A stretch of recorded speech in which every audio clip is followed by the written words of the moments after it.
To learn more about our program, Team Blitzen, and how to support us, visit newlifek9s.org. At 24, I had that mind state to where I'm gonna do whatever I have to do to survive, you know? And it was basically just being driven off of fear. But for me, this program, man, being able to be a part of this and being able to not only have the relationship that I have with the dogs, but meeting people like yourself, meeting people like Osa, like Carlos, Bird, you know, there's so many different personalities and ethnicities, you know, that just on certain levels, I'm pretty sure you were the same way, that if you weren't Mexican, I didn't associate with you. I didn't talk to you. You know? So coming into a prison like this, where now we're being involved in this non-designated programming thing, having to make a decision that my rehabilitation and my family is more important than whatever this lifestyle represents. Right. You know? Right. So for me, it's been a drastic change. Yeah. It's been a drastic change, and I know it has been for you too. Yeah. Have you taken any self-help classes? Yeah. Since I've been here, I've taken CGA, AA, and that's a requirement. You already know from the board. Yeah. Once I go to board, I'm hoping that once they see that I've taken these programs and I can actually portray what I've been taking. Right. Yeah. I can actually tell them what's all the things that I've been taking. But yeah, like you said, I just want to go back to what you were saying with the people that we're around with on the daily, right? It's like we're a small unit, or we're a small group of family. Yeah. And we all know each other, and we work with each other, we eat with each other. When in the past, you wouldn't even imagine that, right? You wouldn't even imagine doing anything like that, because it was just, you stuck with your own and that was it. Yeah. And this program allows us to do that. This program allows us to go ahead and make friends with other people you wouldn't even think you'd be friends with. Or work around other people that you didn't think that you would be able to work with. Yeah. And it's all, in the end, it's all for the dogs. Absolutely. You know, we do it to make sure that the dogs are okay. Yeah. And it's all out of the love for them. Yeah. I didn't realize something until our last meeting when Rosa had said, I think it was Rosa or Nicole, one of them had said that about saving lives, you know, what this program represents. That not only saving the lives of somebody who suffers from PTSD, but I mean ourselves. Yeah. You know, we need it just as much as they do. Yeah. You know, because we're in our recovery, and a lot of us, whether we know it or not, suffer from PTSD as well.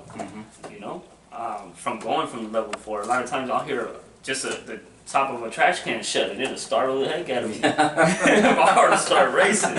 Yeah. You know. Yeah. So I think that's part of having PTSD, and you know, just man, it's been rough, and being able to be around the dogs for me personally. Before I came here, my blood pressure was was horrible. I was going in every week, twice a week, getting my blood pressure checked. Yeah.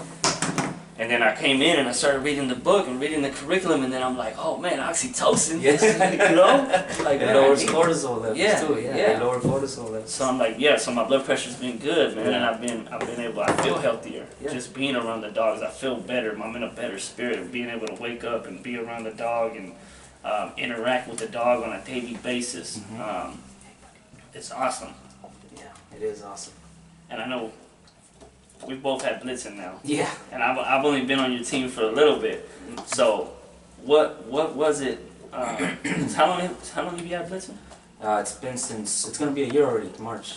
Okay. Yeah, March 23rd will be a year since we've been with Blitzen. So you had him since he was a baby? Yeah, he was 4 months. Yeah, when he came in, man, and they told me, hey, you're gonna be the primary to Blitzen, and I was like, what? You know, I was happy. I was honored. Yeah. You know, and when they told me that I was to take care of this beautiful dog, I was like, man, okay, so they trust me. So I want to make sure that I don't let them down. Yeah, absolutely. You know? And when they gave me that trust, I have a sense of responsibility. Yeah. You know, every day I make sure that this dude is fine.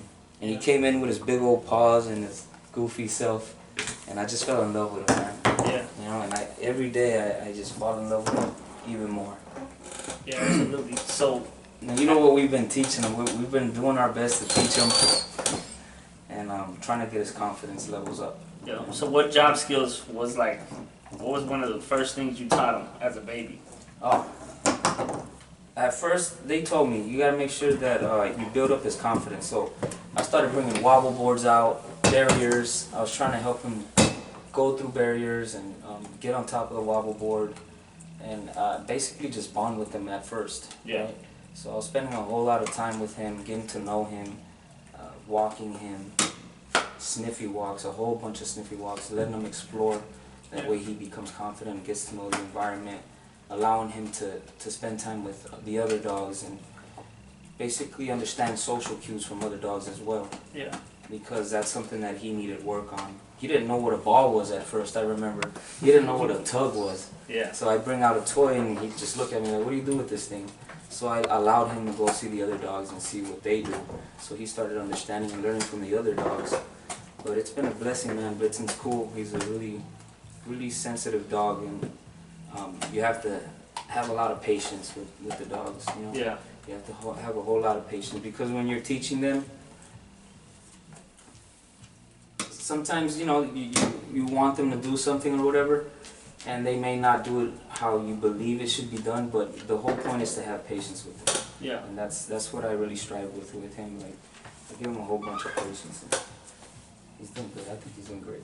Absolutely. Yeah. Absolutely.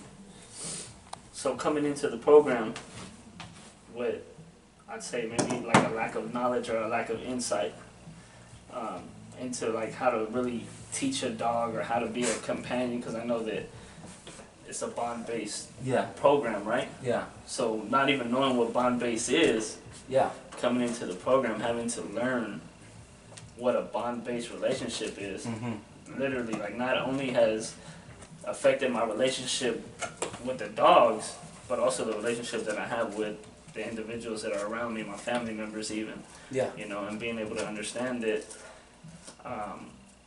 it's got to be mutual. It's got to be from both ends. We both got to benefit from it. It can't just be like the book talked about, the bits because I said so. Yeah. You know, but to understand it, like, man, this is something that we're doing together. Yeah. It's not just me, but it's we. It's us. Yeah. Yes, it's we. us. Yeah, Yeah. absolutely. Yeah. Absolutely. So, are you in education right now? Yeah. I'm going to college. I actually started going to college here in the classes with what is it?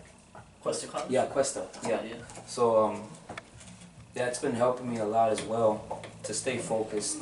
You know, it's giving me a chance to educate myself in other areas as well. Absolutely. So that when I go home, I have something to look forward to. I have all these things under my belt: education, self-help. Right. Yeah, that's what I'm looking forward to, man. Going home with my family and making sure that I'm the best that I can be, the best father, the best husband, Yeah. the best person out in society I can be. Yeah, absolutely. Yeah, me myself, I got about roughly probably like 2-3 years left. So, same thing. I got my GED last year. Congratulations, man. And been going to college and just doing everything. And the same thing, taking self-help classes. I understand that I'm not a lifer. Right. And I know that a lot of times I would be one of the only ones in self-help classes where I was the only one who had a date. Yeah. So a lot of the people, I would get lifers that would come to me after classes and be like, man, why are you taking this class? Yeah. And I'd be like, what do you mean, why am I taking the class? And they'll tell me, like, man, you don't got to go to board. Yeah. You don't got to go before the commissioner to get out. You know, and I would tell them, like, man, it allowed me to think and to be able to be like, man, so the only reason you're doing it is because you got to get it on paper. Yeah. You know, but for me, I'm like, okay, I don't want to be like that. I don't want to be that type of individual to where I'm just doing this just so that I can have some kind of certification or some kind of certificate saying that, oh, I did this, look what I did, and then not get nothing out of it. Yeah. So I've taken a lot of classes. And even now, I still have a lot of character defects and a lot of things that I don't know how to deal with and that I struggle with. But I'm working on them. I'm working on them, and being in the program has been able to. I've been able to stay focused